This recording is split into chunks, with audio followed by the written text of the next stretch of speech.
वीरः हनूमान् रणरङ्गं प्रति रामलक्ष्मणयोः प्रत्यागमनम्। महिरावणस्य संहारः जातः इति सुवच्चलाद्वारा ज्ञातवती चन्द्रसेना। मत्स्यवल्लभः पाताललङ्कायाः राजा जातः अस्ति इत्यपि वार्ता ज्ञाता तया। महिरावणस्य ग्रहणात् मुक्तिः प्राप्ता इत्यतः नितरां सन्तुष्टा अस्ति चन्द्रसेना। तां दृष्ट्वा उक्तवती सुवच्चला, आर्ये भाग्यवती भवती। महिरावणस्य संहारं कृत्वा प्रभुः श्रीरामचन्द्रः भवत्याः समीपम् एव आगच्छन् अस्ति इति। एषा वार्ता तु अमृतपानतुल्या आसीत्। सन्तोषभरम् आत्मनि धर्तुम् अशक्नुवती चन्द्रसेना नृत्यन्ती इव ततः निर्गत्य रामस्य स्वागतार्थं सन्नाहं कर्तुम् उद्युक्ता अभवत्। प्रथमं सा स्वमन्दिरस्य पुरतः तोरणं बद्धवती, हंसतूलिकातल्पं पुष्पैः अलङ्कृतवती। तल्पे, प्रकोष्ठे इतरत्र च सुगन्धजलस्य सेचनं कृतवती। ततः चन्दनताम्बूलादिकम् अभिषेकजलं च सज्जीकृत्य स्थापितवती।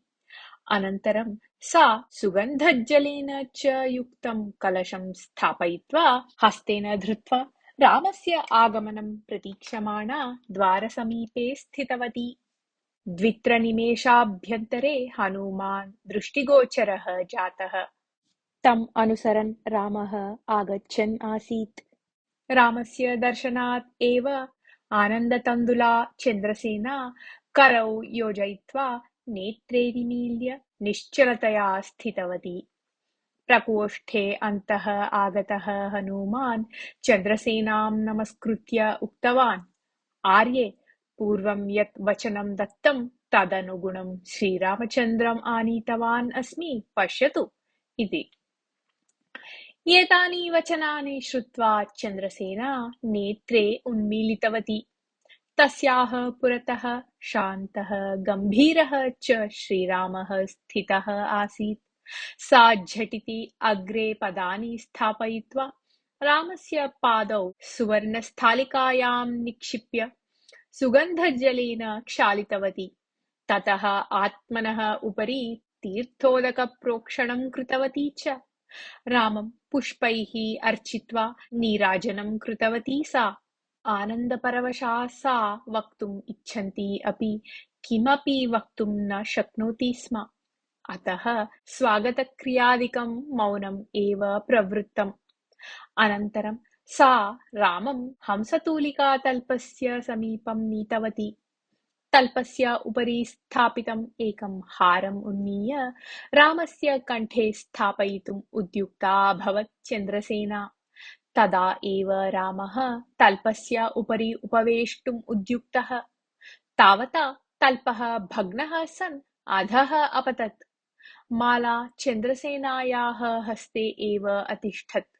चन्द्रसेना पुनरपि हारं रामस्य कण्ठे स्थापयितुं यदा उद्युक्ता, तदा रामः तां निवारयन् उक्तवान्, चन्द्रसेना, दृष्टं खलु सर्वमपि, इदानीं शकुनम् अशुभं सूचयति इति।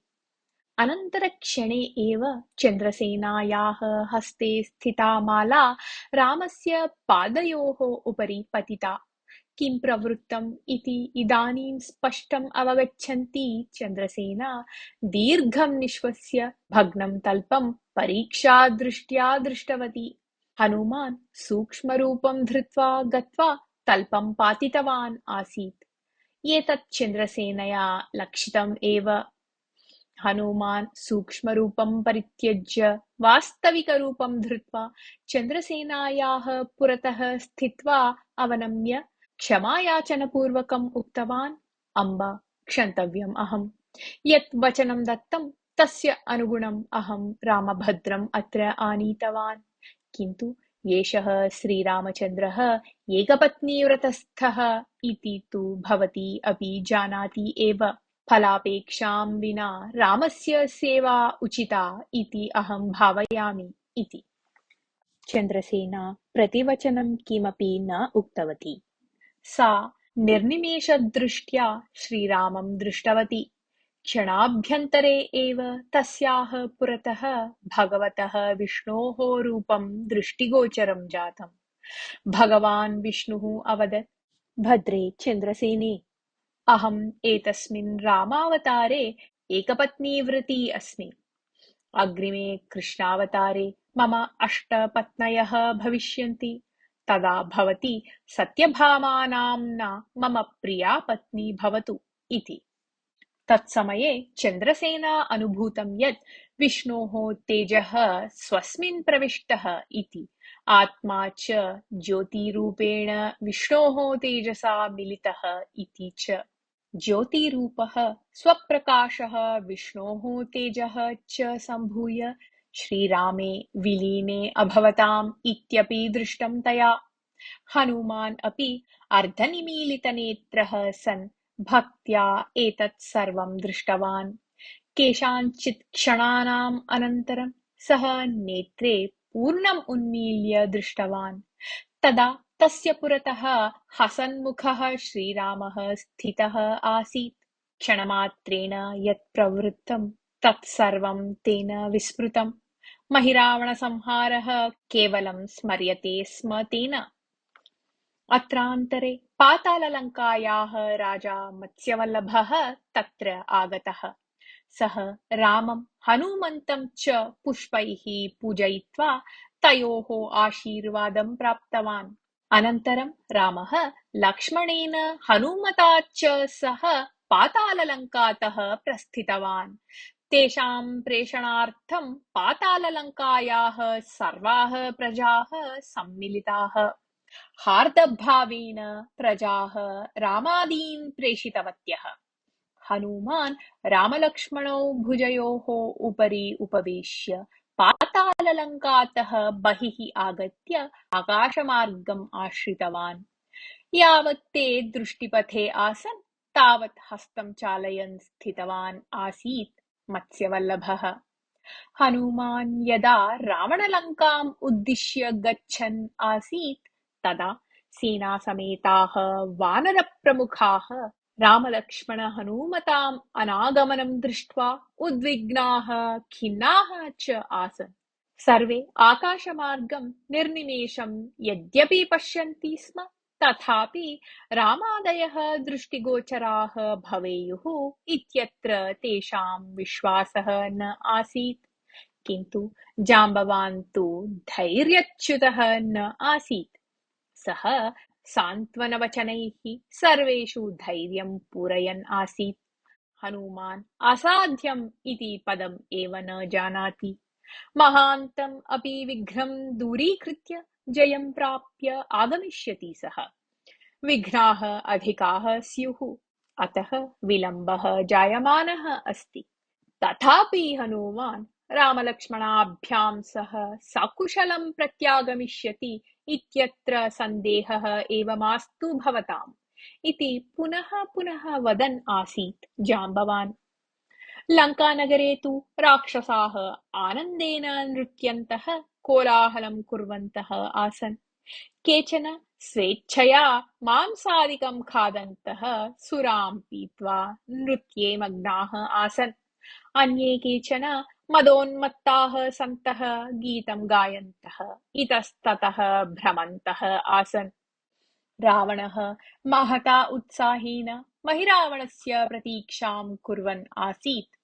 संहृतयोः रामलक्ष्मणयोः शिरः आनेष्यति महिरावणः इति रावणस्य चिन्तनम् आसीत्।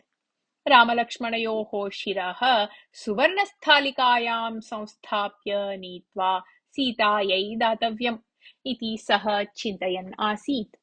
तदर्थं सर्वा व्यवस्था अपि कृता आसीत् तेन। महान् समयः अतीतः चेदपि महिरावणस्य दर्शनं तु नास्ति एव। रावणः प्रासादात् बहिः आगतवान्। दुर्गस्य उपरि स्थितं रक्षणगोपुरं प्राप्य दूरात् दृश्यमानां वानरसेनां दृष्ट्वा तृप्त्या हसितवान्। वानराः सर्वे दुःखसागरे निमग्नाः आसन्। ते शिरः अवनमय्य उपविष्टाः आसन्। तेषां समीपे खिन्नः विभीषणः अपि उपविष्टः आसीत्। विभीषणं दूरात् एव अभिज्ञाय रावणः अत्युच्चस्वरेण उक्तवान्, अये विभीषण, अहो अज्ञानं भवतः। इतोपि प्रतीक्षा किमर्थं क्रियते? एतावता पाताललङ्कायां रामलक्ष्मणौ कालिकादेव्यैः बलिरूपेण समर्पितौ एव। तयोः शिरः अचिरात् एव मत्समीपे आनीयते। शिरसः मांसं विशेषरुचियुक्तं भवति इति जानीयात् खलु भवान्? तस्य शिरोमांसस्य खादनार्थं वा झटिति लङ्काम् आगच्छतु भवान्। अत्र आगन्तुं भीतिः सङ्कोचः वा मास्तु। भवता अनुचितं किञ्चित् कृतं स्यात्, तथापि भवान् मम सहोदरः एव इति अहं स्मरामि। औदार्येण सर्वं क्षन्तवान् अस्मि। अभयम् अपि दीयते मया। अग्रे भवान् एव लङ्कायाः युवराजः भविष्यति। विनयेन तदा व्यवहरतु। इदानीम् अविलम्बेन लङ्कां प्रति आगच्छतु इति। रावणस्य स्वरः यदा कर्णयोः उपरि पतितः तदा विभीषणः हस्ताभ्यां कर्णौ पिधाय स्थितवान्। तस्य मुखात् अश्रूणि निर्गतानि। विभीषणस्य मुखे दुःखाश्रूणि दृष्टवतः सुग्रीवस्य दुःखम् उद्गतम्। तयोः दुःखं दृष्टवतां वानराणां दुःखोद्गतः कोलाहलः तत्र सर्वत्र व्याप्तः। वानराणां दयनीयां स्थितिं दृष्ट्वा रावणः उच्चैः अट्टहासं कृतवान्। दुर्गभित्तिसमीपे गच्छन्तीः राक्षसीः आहूय आज्ञापितवान् रावणः, अचिरात् एव रामलक्ष्मणयोः शिरः उपहाररूपेण आनीयते इति सीतां वदन्तु भवत्यः। तयोः शरीरं तु पाताललङ्कायाः राक्षसाः आनन्देन खादितवन्तः स्युः। अतः शिरोमात्रम् अत्र आनीयते। सीताम् एतां वार्तां निवेद्य रामलक्ष्मणयोः शिरः स्वागतीकर्तुं सिद्धया भवितव्यम् इति सूचयन्तु इति। रावणस्य आनन्दातिशयुक्ते व्यवहारे मतिभ्रमस्य अंशः अपि युक्तः अस्ति इति राक्षसीनां मनसि अभासत। अतः क्षणकालं ताः मौनं स्थितवत्यः। अनन्तरं रावणस्य आज्ञां तिरस्कर्तुम् अशक्नुवत्यः ताः रावणं विनयेन नमस्कृत्य ततः वेगेन गतवत्यः। रावणः दुर्गभित्तितः निर्गत्य स्वभवनं गतवान्। सागरस्य दिशि स्थितस्य वातायनस्य पार्श्वे उपविश्य आकाशं पश्यन् स्थितवान्। अचिरात् एव आकाशे अस्पष्टता कचित् आकृतिः दृष्टा तेन। सः झटिति आसनात् उत्थाय हस्ततालपूर्वकं भटान् आज्ञापितवान्, अहो आगच्छन् अस्ति महिरावणः। रामलक्ष्मणौ बलिरूपेण देव्यै समर्प्य तयोः शिरः आनयन् अस्ति सः। तयोः शिरसः स्थापनार्थं सुवर्णस्थालिका सिद्धा भवतु। सुवर्णस्थालिकां त्वरया आनयन्तु अत्र। विलम्बः मास्तु इति। सागरस्य दिशि आकाशमार्गं पश्यन् स्थितः जाम्बवान् अस्पष्टां लघ्वाकृतिं दृष्टवान्। दृष्टिपाटवात् सः अभिज्ञातवान् यत् कः आगच्छन् अस्ति इति। विकसितवदनः सः सन्तोषेण अङ्गदं दृष्टवान्। अङ्गदः तु महता आश्चर्येण जाम्बवन्तं दृष्टवान्। जाम्बवान् हस्तौ उन्नीय वानरान् उक्तवान्, तत्र पश्यन्तु भवन्तः, हनुमान् आगच्छन् अस्ति। भो भो वानराः, अलं चिन्तया, तत्र पश्यन्तु आगच्छन्तं हनूमन्तम् इति। तदा अङ्गदः महता उत्साहेन विजयध्वनिं कुर्वन् उच्चस्वरेण उक्तवान्, अस्माकं हनूमान् आगच्छन् अस्ति। तस्य स्कन्धयोः रामलक्ष्मणौ दृश्यते। तेषां स्वागतं योग्येन क्रमेण करवाम वयम् इति। तावता रामलक्ष्मणाभ्यां सहितः हनूमान् सर्वैः वानरैः स्फुटं दृष्टः। तदा तत्र उत्पन्नम् आनन्दजनितं कोलाहलं किमिति वर्णयाम वयम्। तैः कृतैः जय जयकारैः आकाशः व्याप्तः अभवत्। एतावत्पर्यन्तं लङ्कायां यः विजयध्वनिः आसीत् सः झटिति स्तब्धः जातः। वानरैः क्रियमाणं विजयध्वनिं कोलाहलं च श्रुत्वा आश्चर्यम् अनुभवन् रावणः स्वभवनस्य वातायनस्य पार्श्वे शिला इव निश्चलः स्थितः अस्ति। रामलक्ष्मणयोः कोऽपि अपायः न जातः। तौ सकुशलं स्तः इति ज्ञातवान् रावणः। एवं तर्हि अहिरावण महिरावणयोः का कथा? रामलक्ष्मणौ तयोः वधं तु न कृतवन्तौ स्यातां खलु इति चिन्तयन् स्थितवान् रावणः। तावता कश्चन गुप्तचरः राक्षसः तत्र उपस्थितः। वानराणां वार्तालापः यत् ज्ञातं तत् रावणं निवेदितवान् सः। तदा रावणः ज्ञातवान् यत् पाताललङ्कायां किं प्रवृत्तम् इति। भयेन सः कम्पितः जातः। चीत्कारः तस्य मुखात् निर्गतः। सः मूर्छां गतः सन् अधः अपतत्। अल्पे एव काले सः सचेतनः जातः। इदानीं तस्य अन्तरङ्गे क्रोधः द्वेषः च ज्वलतः। सः मुष्टिं बद्ध्वा दन्तैः कटकटध्वनिं कुर्वन् उद्वेगेन उक्तवान्, मम प्रियपुत्रम् इन्द्रजितं मारितवान् सः लक्ष्मणः कुत्र? सः यत्र कुत्रचित् वा भवेत् नाम तस्य संहारम् अहम् अवश्यं करिष्यामि। सः भीरुः इव वानरसेनायाः मध्ये स्थितः अस्ति। तम् अत्र आगन्तुं वदन्तु। क्षणमात्रेण तस्य प्राणान् वायौ लीनां करिष्यामि अहम् इति। रावणस्य दयनीयां दशां दृष्टवत्याः मन्दोदर्याः नेत्राभ्याम् अश्रूणि आगतानि। रावणः तां दृष्ट्वा अपि अपश्यन् इव पुनः उक्तवान्, तस्य लक्ष्मणस्य मारणार्थं मम कस्यापि साहाय्यं न आवश्यकम्। अहम् एकाकी एव गत्वा रामस्य लक्ष्मणस्य च संहारं करिष्यामि। अनन्तरं तयोः शिरः सीतायाः समीपं प्रेषयिष्यामि। सः महिरावणः मम प्रयत्ने विघ्नम् उत्पादयन् मयि आशां जगरय्य मम समयं व्यर्थं कृतवान्। धिक् महिरावणम्! सः सर्वथा भीरुः। तस्य सहोदरः अपि तादृशः एव। उभौ अपि तौ अप्रयोजकौ। अतः एव रामः तौ लीलया मारयितुं शक्तवान्। इतः परं महिरावणस्य विषये चिन्तनेन किम्? मम पुत्रम् इन्द्रजितं मारितवन्तं तं दुष्टं लक्ष्मणं सर्वप्रथमं यमसदनं प्रेषयिष्यामि अहम्। सः दुष्टः लक्ष्मणः कुत्र कुत्र निलीय स्थितः अस्ति सः इति। रावणस्य व्यवहारः उन्मत्तस्य इव एव आसीत्। वानरसेनया युद्धार्थं सन्नाहः आरब्धः। वानरैः उच्चैः शङ्खनादः कृतः।